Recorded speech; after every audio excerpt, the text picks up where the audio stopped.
Machine 15 రాష్ట్రంలో కనీసం గెలవాల్సిన MP సీట్లు.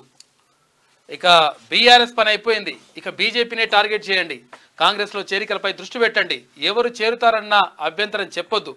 ఉత్తరాదిన బీజేపీ బలహీనపడింది. దక్షిణాదిలో కట్టడి చేస్తే కూటమిదే అధికారం. నియోజకవర్గాల్లోనే ఉండి పనిచేయండి. మా వద్ద అందరి ప్రోగ్రెస్ రిపోర్ట్ ఉన్నది. కాంగ్రెస్ అభ్యర్థులు నియోజకవర్గ ఇన్ఛార్జీలతో సమావేశంలో కేసీ వేణుగోపాల్ మాట్లాడిండు. కాంగ్రెస్ పార్టీ లోక్సభ అభ్యర్థులు ఇన్ఛార్జీలతో జరిగిన సమావేశంలో మాట్లాడుతున్న కేసీ వేణుగోపాల్ చిత్రంలో CM Revanth Reddy, deputy CM Bhatti Vikramarka. Assembly ఎన్నికల్లో బీఆర్ఎస్ పార్టీని మట్టుపెట్టామని, ఆ పార్టీ పని అయిపోయిందని ఏఐసీసీ సంస్థాగత ప్రధాన కార్యదర్శి కేసీ వేణుగోపాల్ అన్నారు. ఇక వచ్చే లోక్సభ ఎన్నికల్లో బీజేపీని మట్టుపెట్టాల్సిన అవసరం ఉందని, ఎన్నికల ప్రచారంలో బీజేపీని టార్గెట్ చేసుకుని పనిచేయాలని కాంగ్రెస్ లోక్సభ అభ్యర్థులు నేతలకు సూచించారు.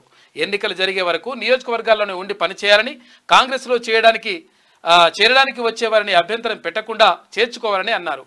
ఆదివారం హైదరాబాద్కు వచ్చిన కేసీ వేణుగోపాల్ శంషాబాద్లోని ఓ హోటల్లో కాంగ్రెస్ లోక్సభ అభ్యర్థులు, నియోజకవర్గ ఇన్ఛార్జీలు, మంత్రులతో భేటీ అయ్యారు.